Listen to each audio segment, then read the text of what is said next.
Yeah, coming up, we're going to hear the crime of the week from the local Crime Stoppers coordinator, but seems that there's just a crime of the week that happens practically every day up in Chicago with a horrible headline to have to share with you this morning.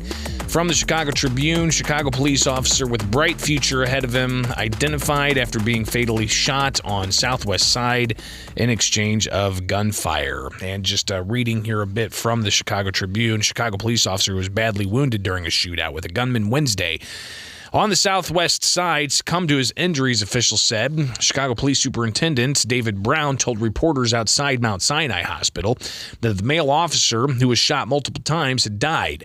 Brown did not identify the officer or give his age. Initially, the officer was listed as a very critical condition. Police were responding to a domestic-related call of a man with a gun, and the suspect was chasing a woman down the street with a gun. And goes on to further say more about the incident that happened, and Chicago police continuing their investigation of this. But just an absolutely horrific story to have to share. This happening the day after you had an election where Chicago Mayor Lori Lightfoot lost her re-election campaign, and you've got two that are going to be on top, Paul Vallis and Brandon Johnson, who are going to go neck to neck in the April 4th runoff. And there you've got the questions of how are they going to handle crime? How are they going to handle education? How are they going to handle the economy? These are some of the things that are obviously going to be top of mind for Chicago voters. But a few other headlines here. Chicago Police Superintendent David Brown resigning.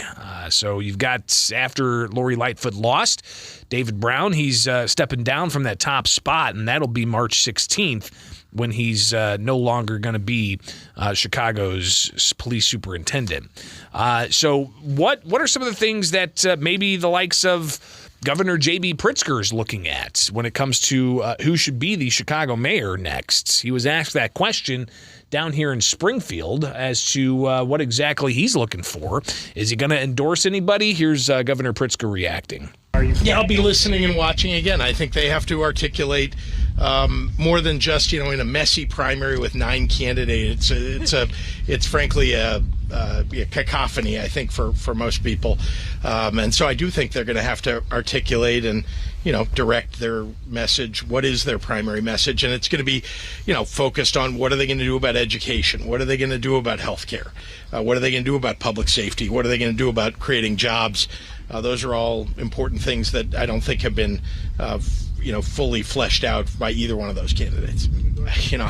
There's lots of post-mortem, I'm sure, to come. I would just say it is hard to hold a position like the mayor of Chicago, and it was 4 hard years, no doubt about it, and she put in great public service.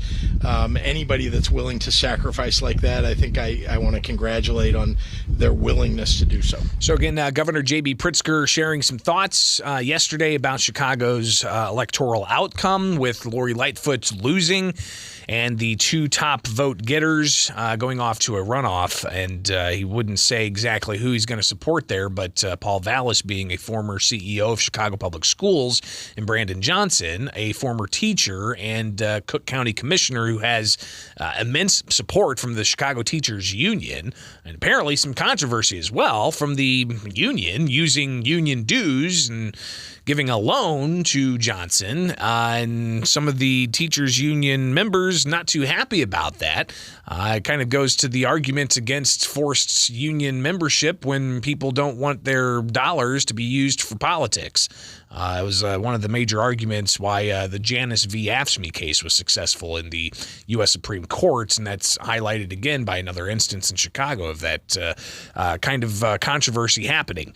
But it's not just the economy, it's not just education, it's not just crime, like violent crime that you have to hear about out of Chicago. It's also corruption that you have to hear about out of Chicago. And John Lausch, the The federal prosecutor who brought a ton of different charges across the aisle all around, he was appointed by former President Donald Trump.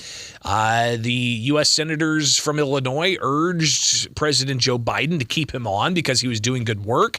And it turned out that work that John Lausch was doing as the Northern District U.S. Attorney, he was compiling a case against major players in Illinois politics, including former longtime House Speaker Michael Madigan, who faces 22 counts of a variety of different corruption charges.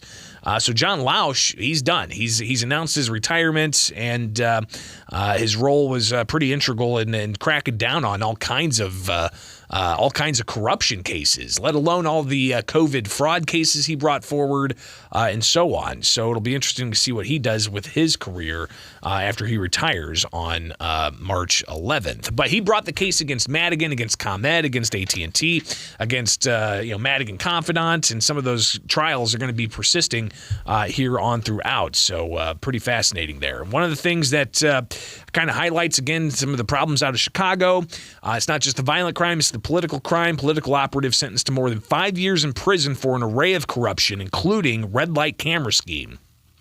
And that's longtime Democratic operative Patrick Doherty being sentenced yesterday to 5 years in prison. So, it's not just education. It's not just economy. It's not just violent crime. What about corruption? And that's not just a problem in Chicago. It's a problem with just government in general. You don't want corrupt government that are looking out for the interests of a few rather than upholding the rights of all.